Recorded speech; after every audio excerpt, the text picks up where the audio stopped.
31 Days of Horror with Mark.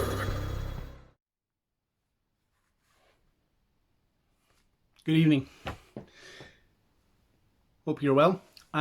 So this evening's watch was The Cleansing Hour, something that's just kind of popped onto Shudder. So basic premise of that particular kind of film is that there is an exorcism webcast. So when it kicks off, it just throws you right into it, and the whole thing is like these guys are kind of live streaming exorcisms, basically. But the whole thing is it's BS. It's kind of made up. It's all kind of fake and everything. So so standard deal. But of course, this being a horror film, the hoax unfortunately becomes like more real.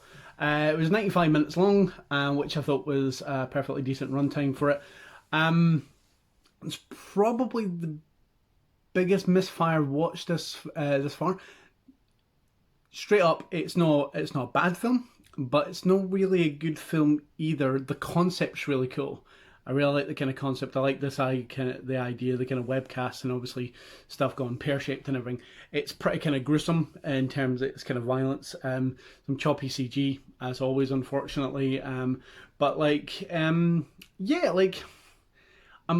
probably kind of leaning more towards it was a medium film, like a solid kind of 3-star. So no, as I say, is entirely terrible, but also nothing to kind of write home about either. As I say, it follows kind of the like the main priest, Father Max, who I don't think it's really kind of fully established whether or no he is actually an ordained priest.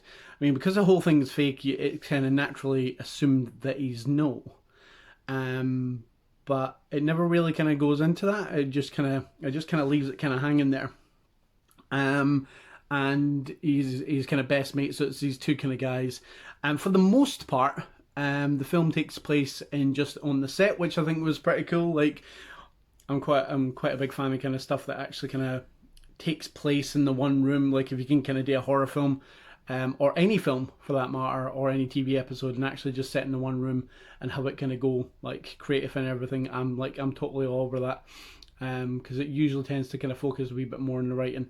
They had a wee bit more kind of space to play with, and it does kind of look like the whole deal is like your shock and violent factor and stuff like that.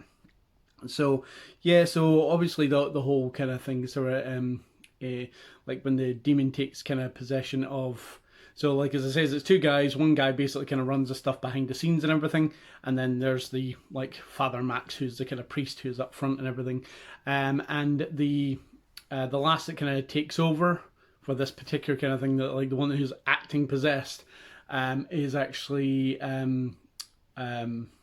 Drew's Drew's the other character's name.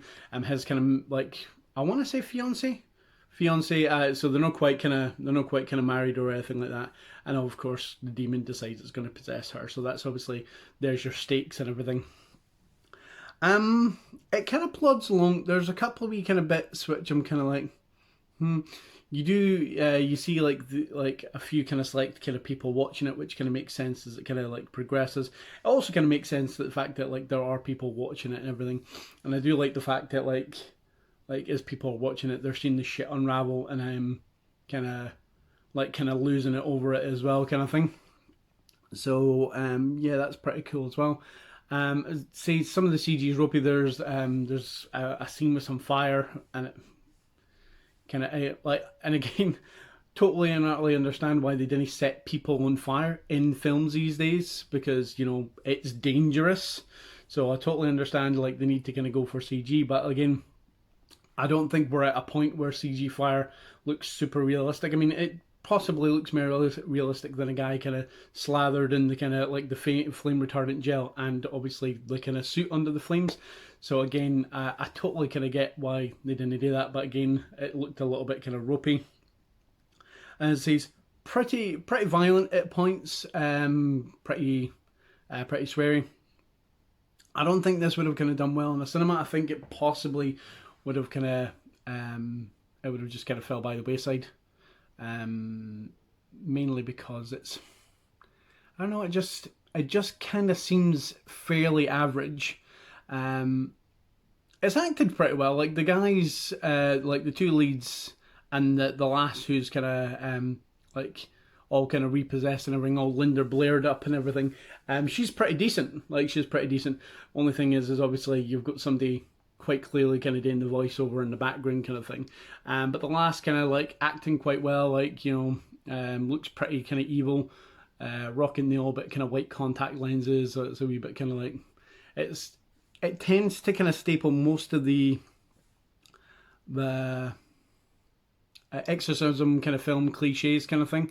So yeah, I mean, like I said, it was solid enough. Would I watch it again? Probably no, unless unless I had nothing else better today kind of thing. I think potentially the bit where it fuzzed in the most is probably the end, which of course I'm not gonna spoil it there. So, but if anybody else has kind of seen it, like, see if you agree or disagree, or yeah.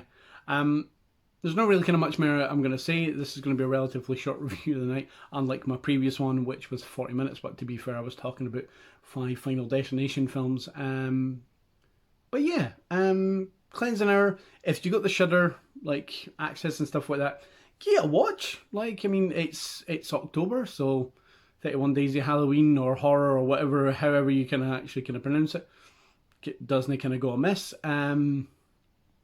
Decent kind of performances. Some fairly kind of like decent gore. You're not going to lose any of your life watching it. Like, it's relatively kind of, as I say, it's relatively okay. It's probably it hits as high as okay. I'm trying to think if there was any kind of bit I was just like, but no, really. Yeah. But yeah. Stunningly average film for a stunningly average individual. So yeah, that's as much as I'm going to say about it. I will continue to obviously watch horror films. I'll try and kind of keep these videos kind of coming. I didn't do one last night because I think by the time I watched something it was a bit too late. So yeah, so nice wee short video tonight. But yeah, let me know if you're enjoying these in some capacity or another. Comment, like, hate, I don't like, dislike if you're not liking this, me talking a lot of pish about horror.